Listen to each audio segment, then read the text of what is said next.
On to our next session now, an era of darkness, the British Empire in India. Please welcome on stage Dr. Shashi Tharoor and Professor Gauri Viswanathan.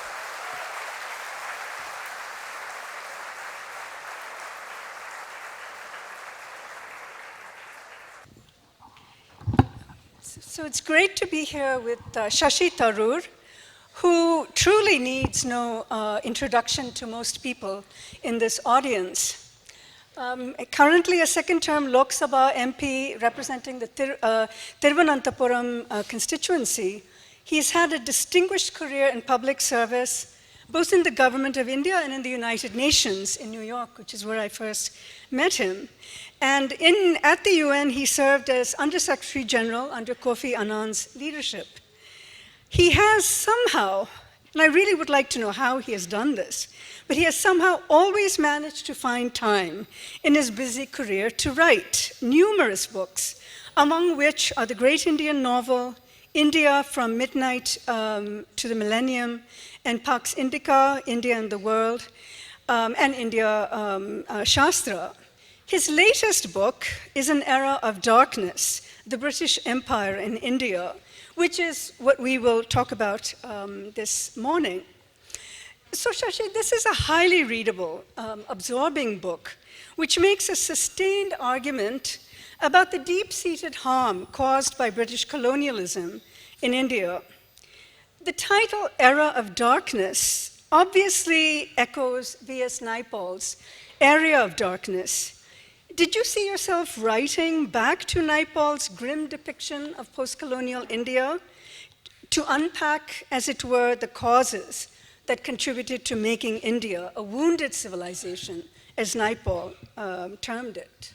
Right, and before I answer that, let me just again react to your very generous introduction. Thank you. It's great to see Gauri Viswanathan again. When the Hindu invited her to do this session with me, they didn't know, and Gauri didn't know, that she is herself cited in my book on one aspect of her groundbreaking research that she was working on when I first met her all of 27 years ago, or thereabouts. But coming back to her comment about where do you find the time, the honest truth is you only need to find time if you've lost it in the first place. So if you've held on to, tried to squeeze as much as you can out of every minute, and perhaps not sleep enough, then you can manage to do something else. It always comes at the expense of something. Expense sometimes of friendships, of social engagements, of entertainment, of movies. But the fact is that you can create that time. But let me come back to your substantive question. Is this an exercise in writing back? Yes, but in part, because the book actually came out of the speech at Oxford where I had laid out the rudiments of the case against the British Empire in India. And so it started off as just laying out the case, but inevitably, and prodded by my extremely well-read publisher, David Davidar, whose idea the book was, I inevitably found myself reading a lot of the other side of the argument. And there is a surprising amount there. I mean, if you look at people like Neil Ferguson, Lawrence James, a whole host of popularizers from Philip Mason through to Charles Allen Martin, the whole lot of them, there is this very romanticized view of the empire that is inherently self-exculpatory, that basically makes the argument in Ferguson's memorable analysis that the British Empire was, quote unquote, a good thing, capital G, capital T, that had brought into the world all the so-called killer apps of modern civilization, and that the British Empire, in fact, laid the foundations for the globalized modern era in which India has benefited from. And therefore, though his argument is about empire as a whole and not just India, there is this very sort of rose-tinted positive view. And it's, of course, much worse in the writings of popular historians like Lawrence James, who actually claimed that the British Empire was the greatest example of benign altruism in human history, which sort of makes you want to choke. And so, yes, there was a certain desire to refute these kinds of arguments, which I have explicitly quoted in the book. And when it came to the title, yes, to some degree, though Naipaul did not write much about the colonial period, he was guilty of the same historical amnesia as many of these romanticizers or justifiers or apologists today, because he wrote about India devoid of the historical colonial context. And his attack on India and that memorable title of his deserved, I thought, to be echoed in the present one. Amusingly enough, this title is not going to be used in the British edition. The British preferred a different title. So Era of Darkness is just for us folks. Yeah, that is actually what I did find very intriguing, that you've completely turned that idea of darkness back onto to the British rather than the Indians to whom Naipaul had applied the term. You know, when Conrad has a line which I quote in the epigraph about darkness was here yesterday, what they meant was, what even Conrad meant, was that the darkness was the darkness of the pre-colonial period. The white man came in and brought light. Right. Today, when you say darkness was here yesterday, you are really thinking of the yesterday of the 200 years of British rule. You mentioned the Oxford lecture, which in a sense precipitated the longer book. In the first part of the book, you discuss the idea of reparations. This actually did come out of the Oxford lecture, but you discuss the question of reparations from the British to recompense Indians for the losses they endured during colonial rule. But you also speak about atonement as what is really desired from the British rather than actual remuneration.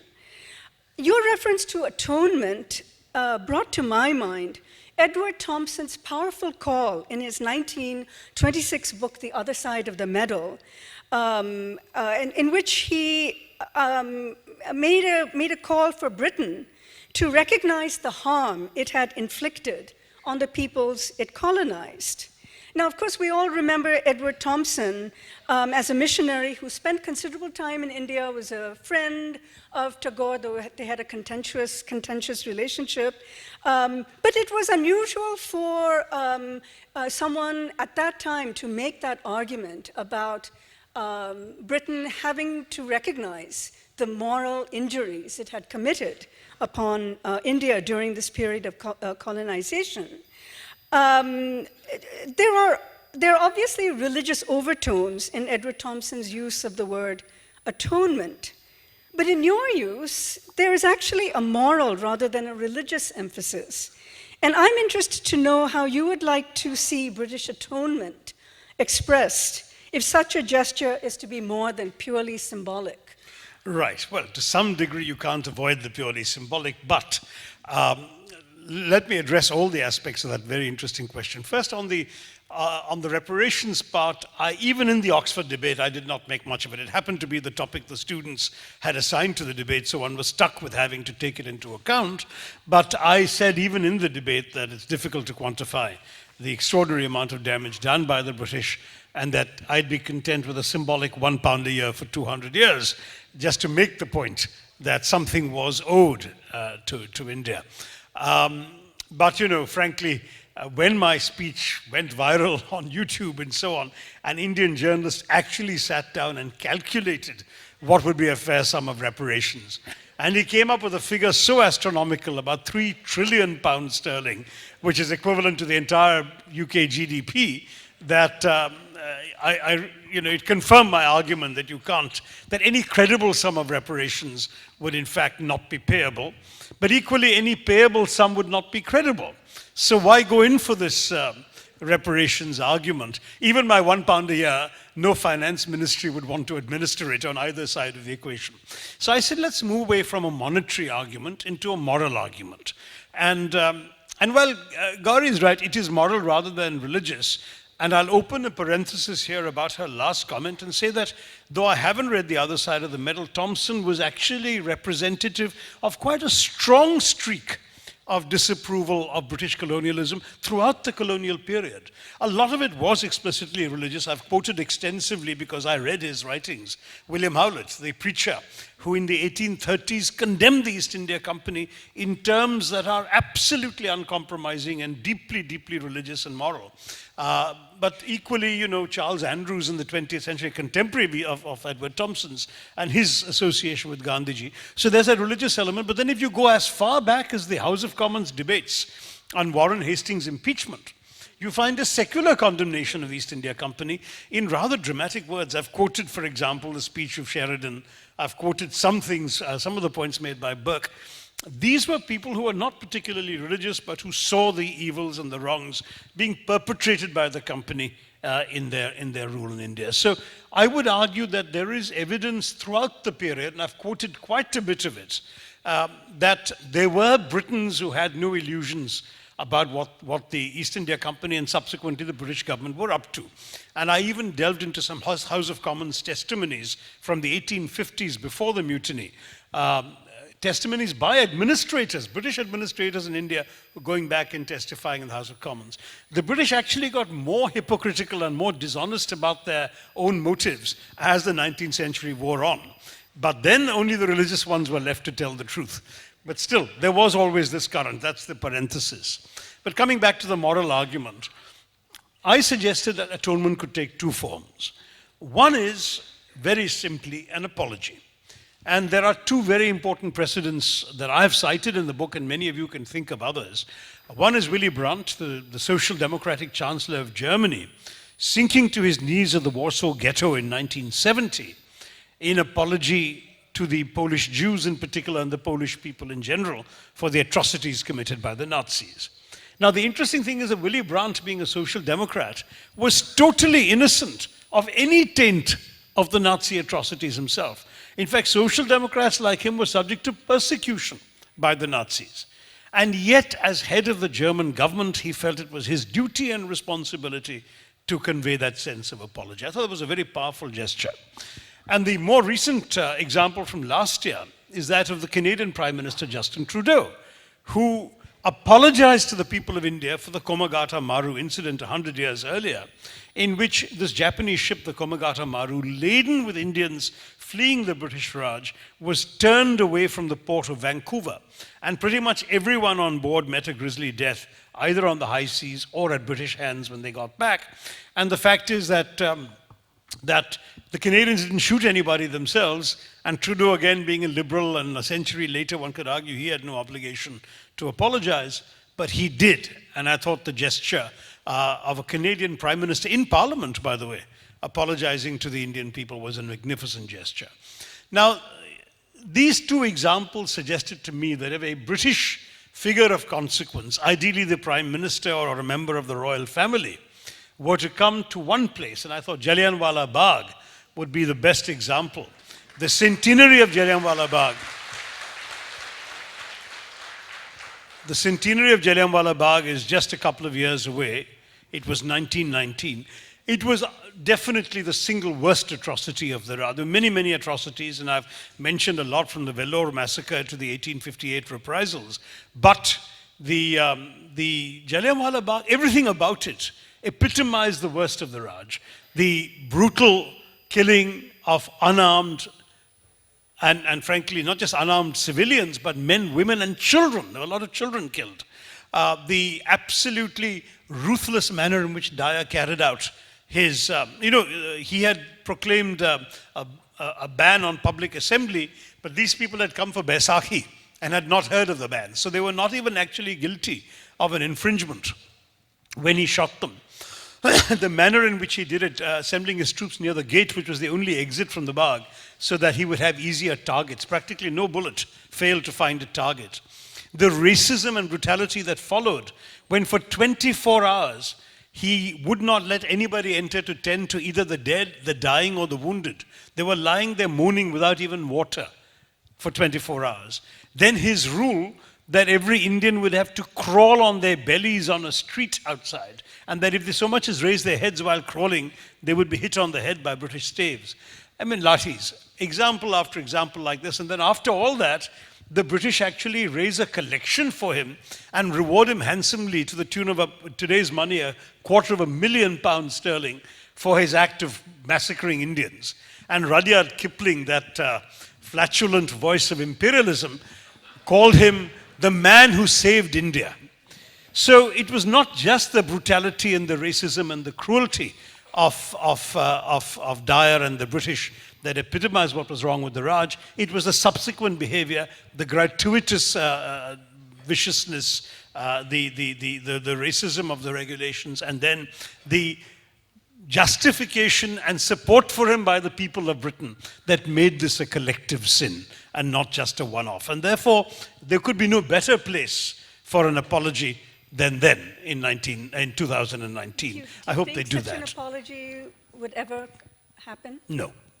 And I think it won't happen. I think the demand is worth making. It can't be made by the government of India, but people like you and me can do so. And I would argue that it won't happen because, as a very senior Brit who told me this in a private conversation, so I can't name him, said to me, if we apologize in one country, we'd have to apologize in 130 different places, and we're not going to do so. That actually does raise... Sorry, but Gauri, if I may just add to that one more thought about atonement. The other thing they could easily do is to just teach colonial history in their schools. That would be a form of atonement too. The week my book came out in India, there was an article completely coincidental in The Guardian by a Pakistani journalist whom I don't know personally, Moni Mohsin, talking about how she'd raised 2 children in the best public school, which, as you know, is a private school in London, Westminster, and how her daughters had studied history, had majored in history, but had never learned a line of colonial history. There's this very convenient historical amnesia of brushing things around the carpet. Yes, London has all these wonderful colonial era buildings and monuments. What paid to build them is not mentioned.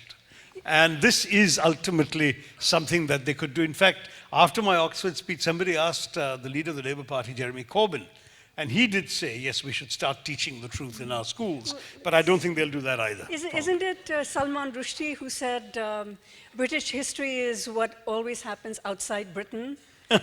So that really speaks to that issue of excising colonial history from schools. But that also, I think, does raise this point that you make at several points in your book about this new Raj revival in British popular culture, this nostalgia for the Raj, that horrible series, Indian Summer, which seems to be going on forever.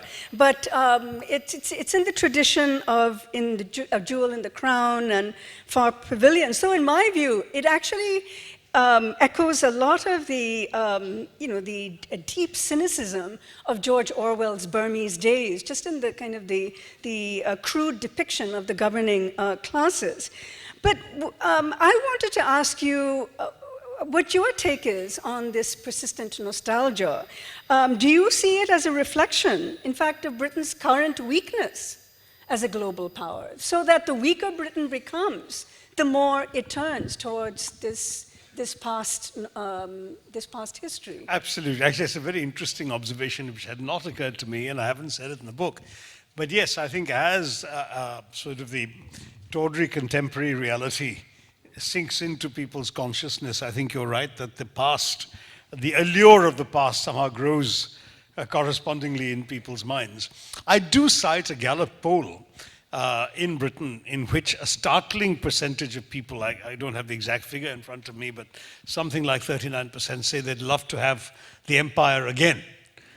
Which is, and 54% I think said it was a good thing and so on. I mean, there is really a hearkening for the lost greatness, and I think you're quite right.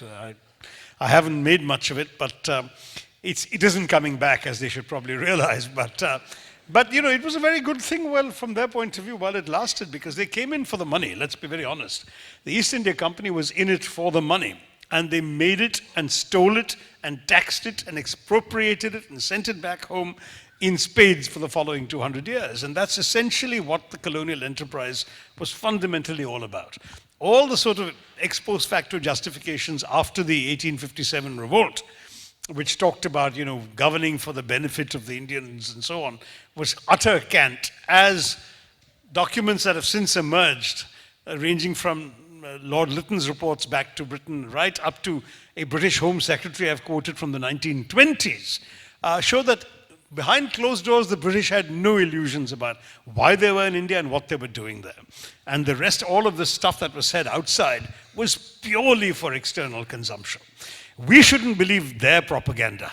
You know, that's a mistake only the current government in India is making. Well, let's not forget, let's not forget Elihu Yale, who made his fortune here in Madras as formerly the East India Company, then governor of Madras Presidency, and then giving all that money to what was then Yale College, which is where your two sons went. I took them to visit the grave of Elihu Yale, actually. Well, it's right here. Right here. Know, I took them to in Fort St. George. And what was interesting, too, was that what he gave wasn't actually all that much. I think it was one shipload of cotton. By the standards of those times, perhaps it was yeah. a huge amount. So anyway, he got an immortal name as a result right. of it. So you mentioned Joseph Conrad, Heart of Darkness, and I want to come to this in a bit. But just to recap, I mean, your book makes, well, it demolishes a number of time-honored myths about British colonialism, which have, of course, been perpetuated in the work of historians like Neil Ferguson, as you've mentioned.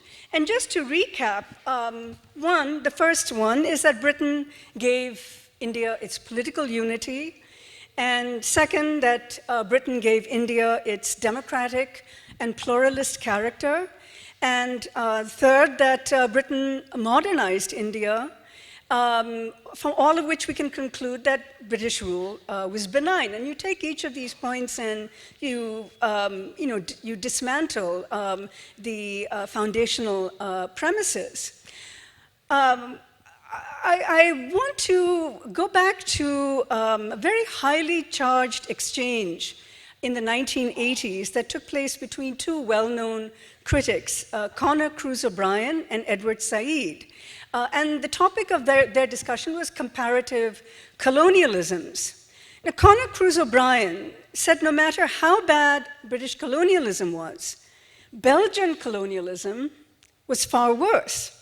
And in arguing his case, O'Brien asserted the points about Britain's democratic principles that you have critiqued in your book. So I'm curious to hear your perspective about colonialisms considered in a comparative framework. Was indeed British colonialism less bad than other European colonialisms, Belgian, French, and if you look at the literatures that Heart of Darkness, and this question becomes, I think, quite critical. Or perhaps, on the other hand, it doesn't matter at all.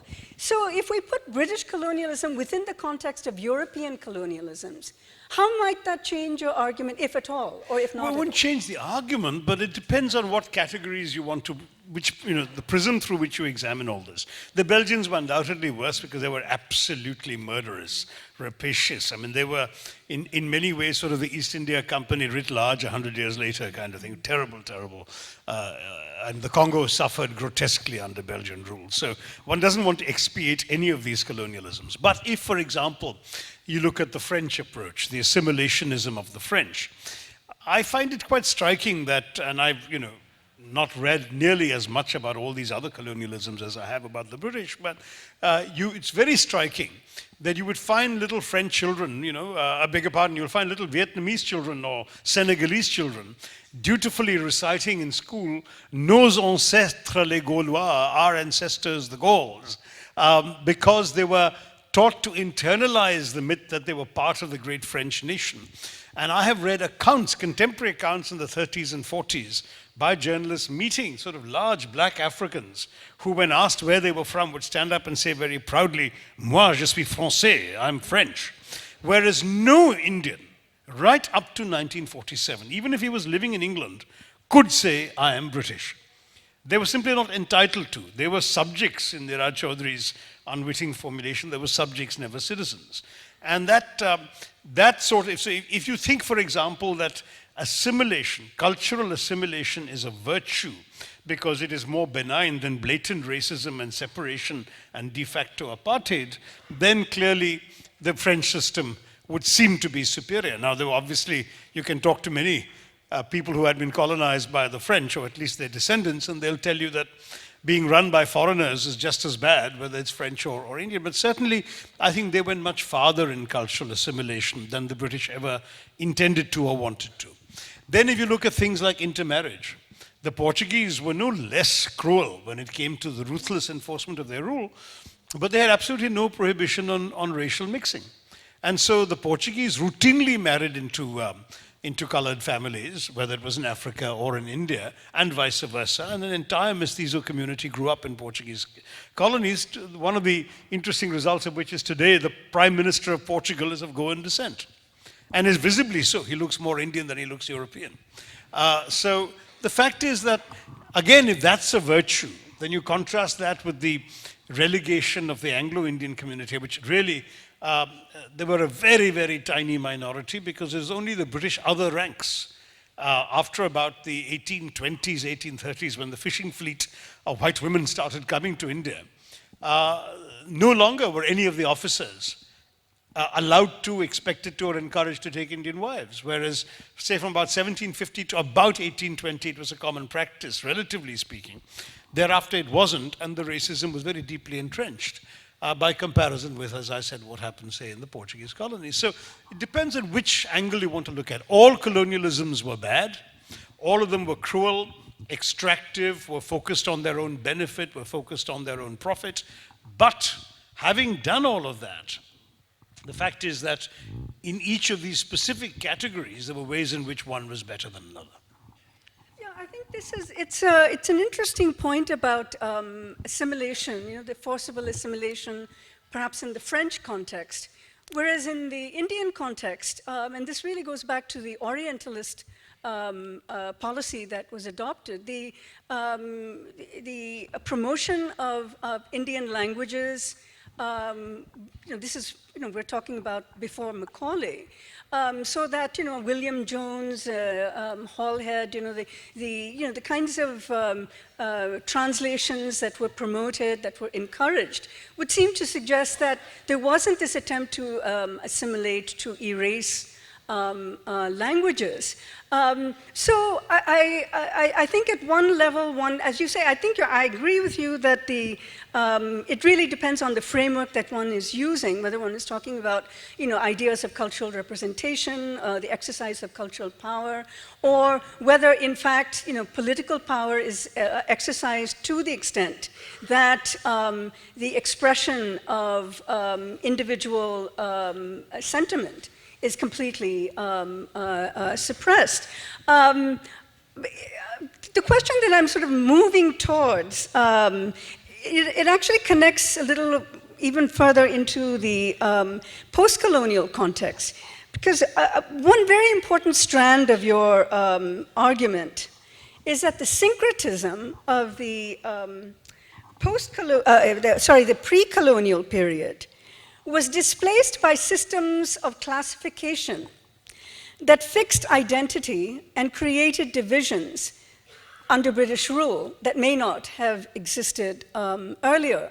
In other words, a new hierarchical logic was introduced into the colonial administration of India, which depended on instruments of collecting data about the population, such as the census and ethnographic surveys, which you talk about at length in your book. I was interested to hear more from you about how the project of fixing identity in colonial India might have translated into similar projects in post-colonial India, and how you would distinguish the contemporary collection of data for identity purposes from the colonial project. I realize I'm touching on a very sensitive topic, but it does strike me as quite inevitable in reading your book to ask this question about, is there some kind of carryover of that project under the colonial era of collecting data about populations to the contemporary moment? Well, there inevitably is, but as you know, Gauri, I mean, one of the one of the things about colonialism is they colonize the mind as well. And while I argue in the book on the basis of other people's scholarship and very thoroughly documented and footnoted scholarship, that a lot of what the British did to categorize, classify, describe, promote identification of various groups in Indian society was intended to perpetuate their control over Indian society.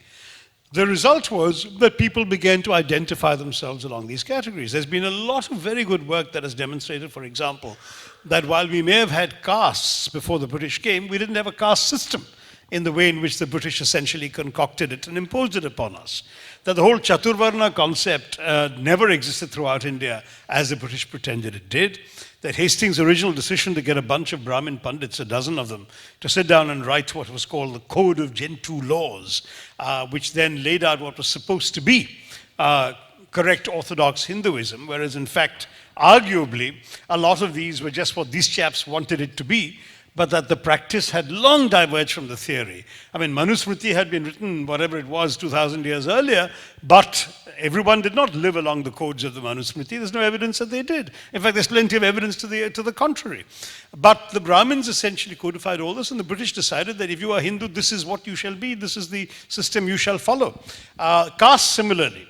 Caste was a much more fuzzy concept, and there was a lot of interchangeability, including there was geography. In other words, a Shudra could up sticks from one particular princely domain and move to another, start a different profession and lose his caste. Entire caste could move up. The Kayas in northern India was a subcaste that were Shudra in origin, but having learned Persian and become scribes to the rulers, they rose up the totem pole and became very powerful, influential sort of caste as Kayas right across northern India, in fact, which continued on to the British Raj because they switched from Persian to English and all became amongst the first to get into the civil service and the diplomatic corps and so on. So in other words, caste was not an immutable identity, it was very fuzzy. A term which actually is a respectable academic term used by many scholars. So all of that happened, but the British did manage to get us thinking along these lines. For example, an American scholar has demonstrated how there had been no Shia-Sunni division in Lucknow before the British came. Right up to Wajid Ali Shah of chess players, Shatranj ki Khiladi fame, the Muharram commemoration every year in Lucknow was jointly conducted by the Shias, the Sunnis, and the Hindus. But the British came and said, no, this is a Shia thing, only the Shias will be in charge. And within a very short while, of course, the Sunnis started carping at it, and the Shias started abusing the Sunnis. And the first examples of Shia-Sunni violence in Lucknow around Muharram started only because of the British trying to create these silos of identity. So it goes right across the country. But we've internalized this. I mean, the use of caste as an instrument of political mobilization since independence would have horrified Nehru and many of the nationalists who saw through the British designs of imposing these categories on Indians. He really wanted to elide all these categories of caste, religion, region, language, and so on, and create a truly pan-Indian identity. But today, democratic politics has transformed each of these identities into vehicles of political mobilization, of vote getting, of vote claiming. And as a result, what you end up with? You end up with the kind of benefits that are linked explicitly to caste, which then give you a vested interest in preserving caste notions, that in turn give you, for example, as Gauri was implying, the recent decision to have a caste census. The census was held, but the results have never been revealed. No doubt because the political consequences of those results are something that no government wants to be able to swallow. But yet, if you're giving benefits on the basis of caste, there's an argument that you need to know what the numbers are that you are actually reflecting. So all of these things are profoundly important and troubling, and they can be traced directly to the British period. If we are engaged in conversation today, I'm talking about today in generalized sense, to combat some of the negative consequences of British colonialism, would we not be, should we not be in the position to step back at this point, to ask about the practices that we can now recognize as coming out of this impulse perhaps to categorize, to separate, to club together under various groups. So I think I'm still struggling with why, if we can recognize that, we still continue to persist in that direction. It's not just about caste, it's also about, have we just shifted from rule by census gathering to rule by biometrics? The instrument may be different, but perhaps the end game is the same. So it's really that curious continuity of what we recognize as a practice that has resulted in divisions that we continue to to sort of dig our heels into. So there is that, I think, this conundrum that what we recognize is not necessarily what we seek to change. And perhaps, I just have one, this is really coming from that last point, about the post-colonial challenges, about how to critique colonial history without succumbing to a similar critique of post-colonial malfeasance. Because there is, of course, if we're talking about Raj nostalgia, are we also possibly in the predicament of slipping into nostalgia for a pre-British colonial period, and therefore erasing? The earlier session talked about erasure and the forgetting and remembering. Are we, in our effort to acknowledge the the negative effects of British colonialism, not willing to take upon ourselves the task of recognizing those very negatives that, even to articulate, should not invite the charge that we are simply being colonialist or very assimilationist in our thinking? So it's really this refusal of nostalgia for a post-colonial era that I'm asking you See, about. I actually don't object to nostalgia unless it's misused for political purposes. So in other words, all of us, look, as individuals, we tend to want to hear about our childhoods or about our parents or about our grandparents. I believe societies don't become unhealthy by simply being more conscious of their pasts, whether it's a distant past or a more recent one. In fact, I've often argued to young people who say, well, this is all 70 years ago that they left, how does it matter anymore? And my answer tends to be, well, listen, the fact is that if you don't know where you've come from, how on earth will you appreciate where you're going? And the fact is that degree of consciousness about the past is, I believe, healthy. All contemporary life is striking a balance between memory and forgetting. Even the process of nation building, as Ernst Renan said in France in 1882 in his celebrated lecture, he said France could not have been created as a modern state unless people had been willing to forget many of the atrocities that melded those days disparate peoples into one nation. And if you keep harboring the grudges of the injustices that brought you to this state, then you'll never be able to move forward. So all of these things I'm conscious of. It's when we start reinventing the past to serve a political agenda in the present that I'm troubled. I'm much more, if you like, a votary of history as an end in itself. For example, I don't say that because of all the things the British did, that somehow we should have a different attitude to them today. Today we are, our relationship with Britain today is that of two sovereign equals. As far as I'm concerned, it doesn't matter. One does not infect the other. Today's relationship will be on today's terms. But we understand. We've embraced the past for itself and in its own place. And that's fine. We don't today say to the British, well, you have to give in to this that we're asking for because 200 years ago you did that. That would be silly. And to my mind, history has its own place and it's important to be aware of, but it's history. When you find people, however, trying to reinvent the past to take revenge upon it, which is what the Ram Janmabhoomi movement was all about, for example, then you have a problem. And contemporary society has a problem.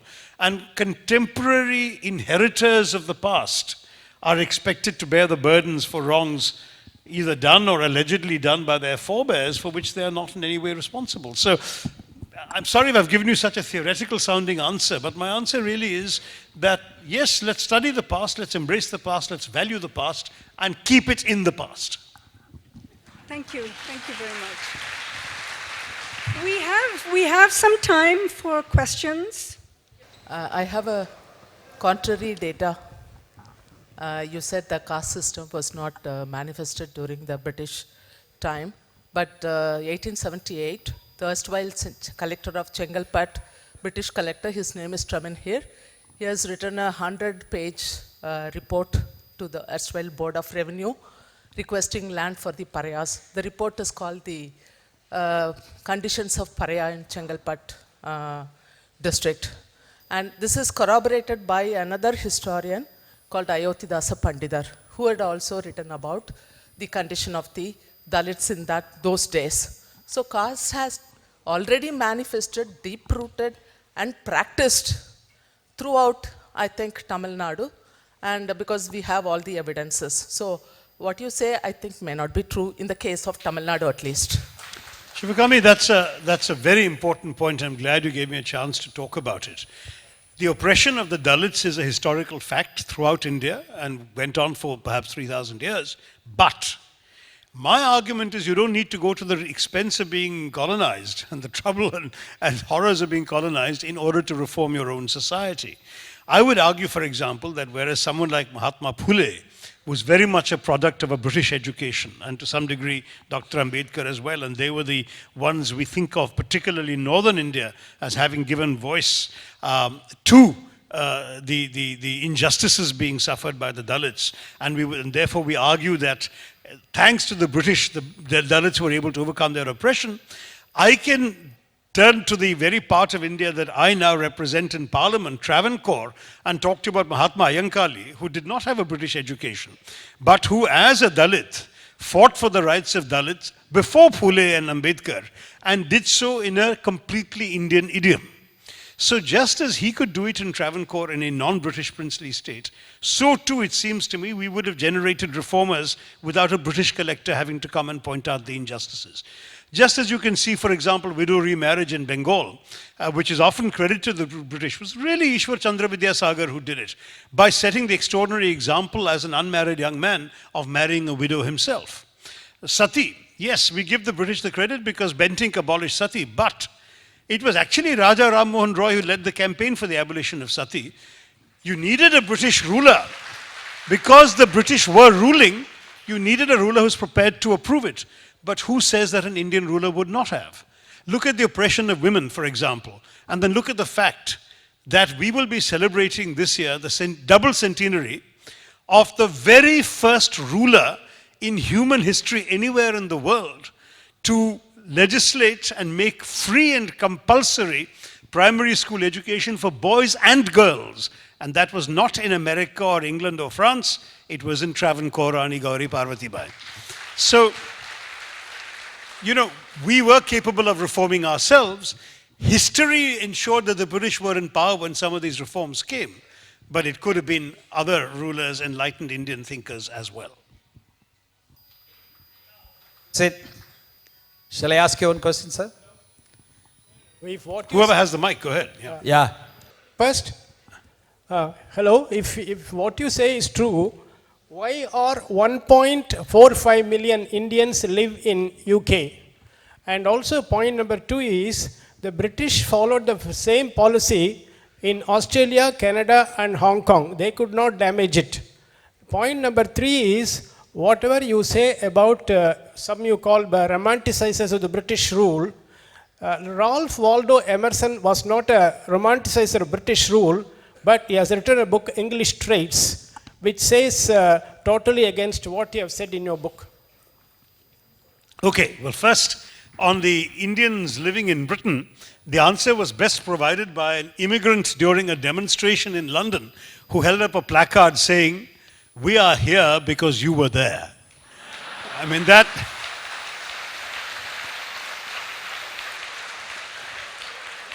is the absolute reality. They are tasting the fruits of their 200 years of colonial conquest. Secondly, when it comes to Australia, Canada, for you to say the British did no damage to those societies, have you thought about the inhabitants of those societies before the British people and the white people came? The Aboriginals who got wiped out, confined to reservations in both Australia and Canada, reduced. Please read. I mean, there's very little because the Aboriginals did not get much of an education till recently. Very little there. Canada has a powerful memoirs of Michael Doris. Read about what the life of despair, isolation, alcoholism, that even 200 years afterwards, the original inhabitants of those two countries are suffering as a result of the advent of colonial rule. The fact is that each country's experience is different. With India, one fact is inescapable. The British came to one of the richest countries in the world with 23% of global GDP, and in 200 years of exploitation and loot, they reduced it to one of the poorest countries in the world. 90% of the population below the poverty line, appalling rate of life expectancy, and down to below 3% of global GDP. I rest my case.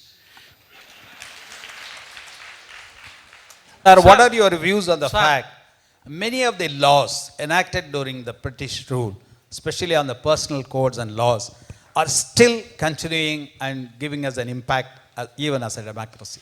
I have actually addressed this very issue in the section on rule of law in my book, so please read it.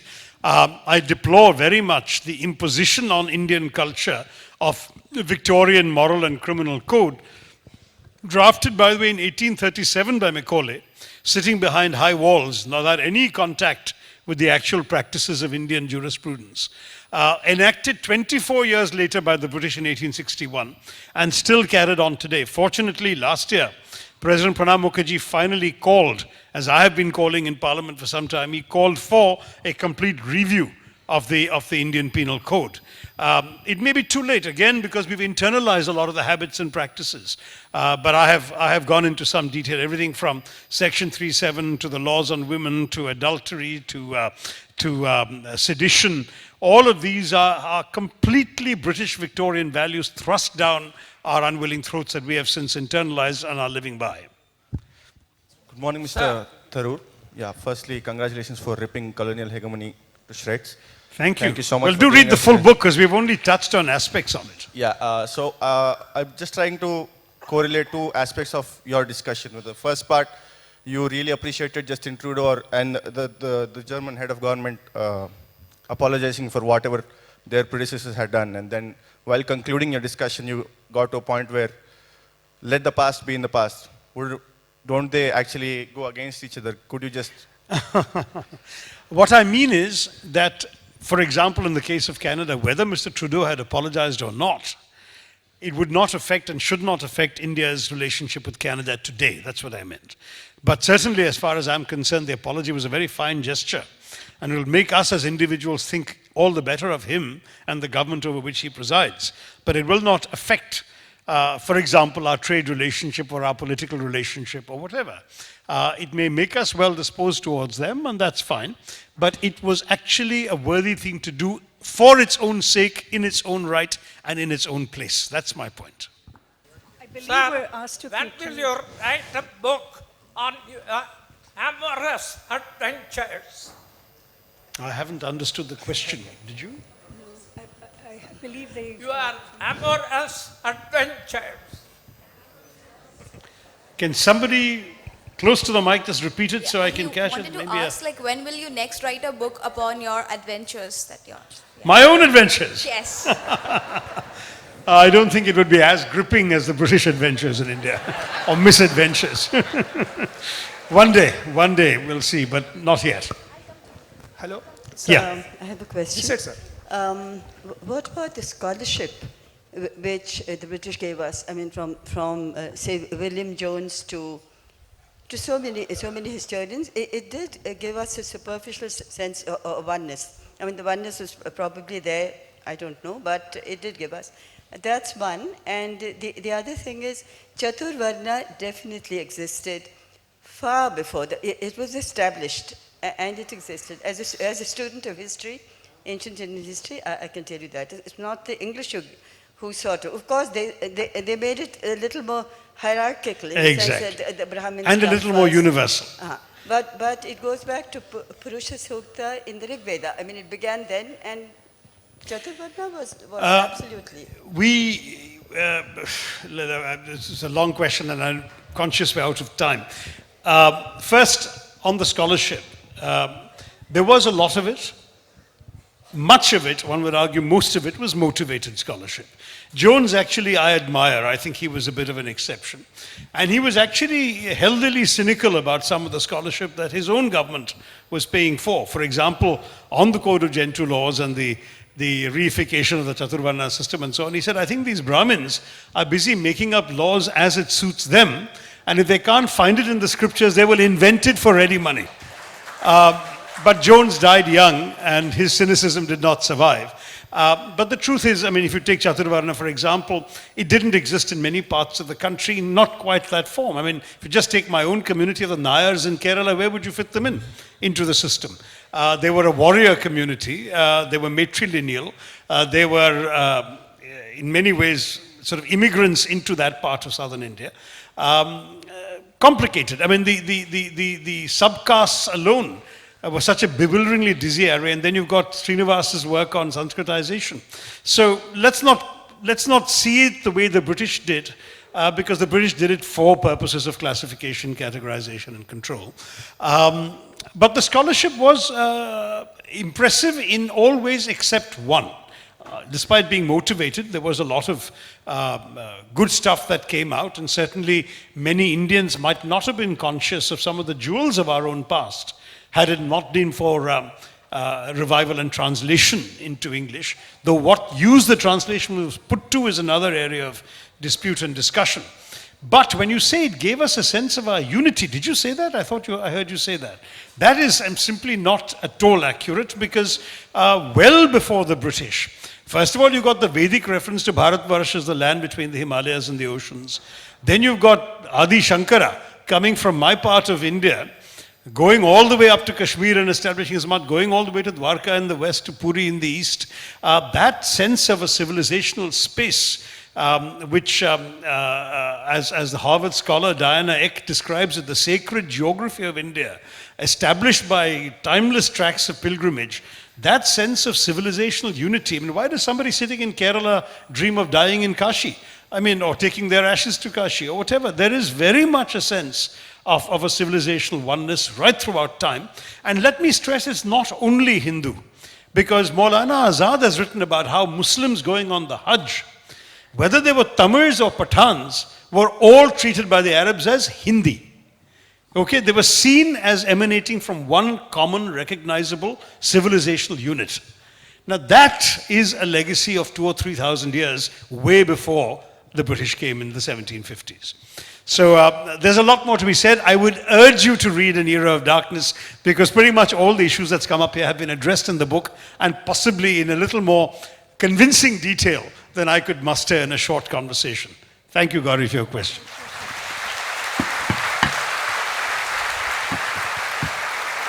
Thank you, Dr. Tharoor and Professor Viswanathan, for that very interesting perspective. Dr. Tharoor will now be available for book signings outside the auditorium.